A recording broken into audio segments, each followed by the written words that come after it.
On behalf of the House Democratic Caucus, I want to thank you all for being here for our weekly media availability. It was an interesting day and an interesting week. We got a lot of work done off the House floor, and that's due in large part to the fact that the Majority Caucus ran a lot of legislation that was rather non-controversial. Most of us were in agreement on the vast majority of the things that came off the House floor this week. There were a few issues of contention, and most importantly was the one that happened just a few moments ago on the House floor dealing with the income tax cut. We fundamentally believe that to cut the state's income tax this year, or I guess in essence here in a couple of years when it becomes fully effective, to do so at a time when education, healthcare, public safety, and transportation have been cut is just simply fiscally irresponsible. And it's not just our belief, not just the House Democratic Caucus's belief, it's the people of Oklahoma. Not one constituent from my district has called to ask for us to cut taxes. Matter of fact, we took a poll in our House Democratic Caucus, and I'm not speaking hyperbolically, not one member of our caucus has had anybody from their district call and say, please cut our income taxes. It doesn't happen. However, we've had many, many people from our districts call and say, please, you've got to help us fund education better, or please, you've got to help us fund DHS better. It just happens all the time, and I believe it's probably similar for most House Republicans. But today was about ideology and philosophy, not about policy and good politics. And so, unfortunately, the vote passed today.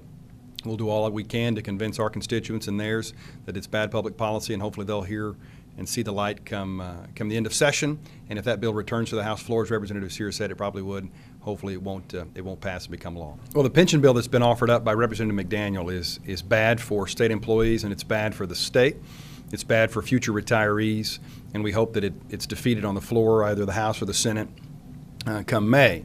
However, that bill now has, due to our efforts and the efforts of many House Republicans who agree with us that bill is bad public policy, especially in light of the fact that many state employees haven't seen a pay raise in years, we have banded together to ensure that pension bill will not pass unless legitimate, honest-to-goodness unless a legitimate, honest-to-goodness discussion about state employee pay is had. And so what you will see now is if that bill comes out next week, if the pension bill comes out, it will come out side by side with Leslie Osborne's pay bill. And they'll run the two together with the titles off in the hopes that they'll pass the pay bill and then hopefully get enough House Republicans to come off of their no vote stance and vote yes just to keep the bill alive.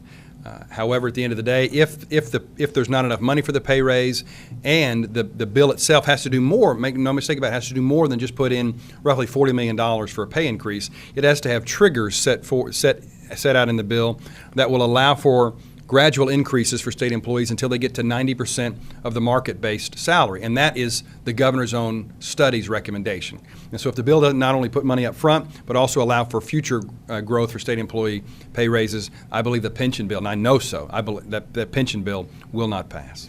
No, it's just fiscally irresponsible at this time to say that we have to cut the income tax and the corporate income tax in a year in which education, folks like in Mid-Del, my schools, took a $500,000 budget cut in December. To look them in the eye and say we think it's fiscally responsible to cut personal income tax and corporate income taxes at a time when education continues to struggle and public safety continues to struggle with dismal budgets is just fiscally irresponsible. Make no mistake about it, there are a group of Republican members of the House majority who don't like funding public education and who don't like funding higher education. And so the only way you can make legitimate cuts to those programs in times of growth is if you turn around and say, well, we don't have growth. We don't have the money to do it.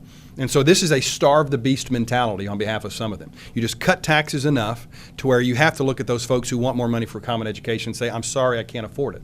And then they won't hold you responsible for it, even though you directly are responsible for it. So you've got some who really believe in the starve the beast mentality, but you've got others who I know members of the majority party who voted for that bill today who privately told me we don't need to be cutting taxes. This is bad public policy this year. And I'm certain they voted for it to keep the bill alive.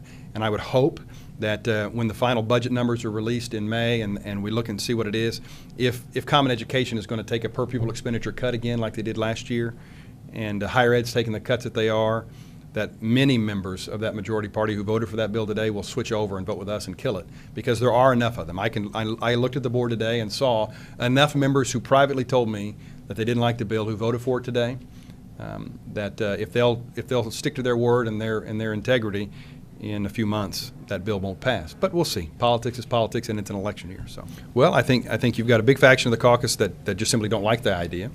And you've got another faction of the caucus that may like the idea, but they don't want to be on record voting for it because this Republican environment, primary environment, is pretty toxic for a lot of the members. And this could be an issue used in a Republican primary.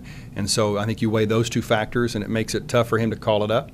If I were a betting man, and I'd say that if he is ever going to call it up, he'll call it up after the primary, after the filing deadline in the middle of April. And that way he'll have a chunk of his members who either won't have a Republican primary opponent or won't have an opponent ever again because they will be term limited out in 3 years. And I think in that environment he might be more willing to call it up.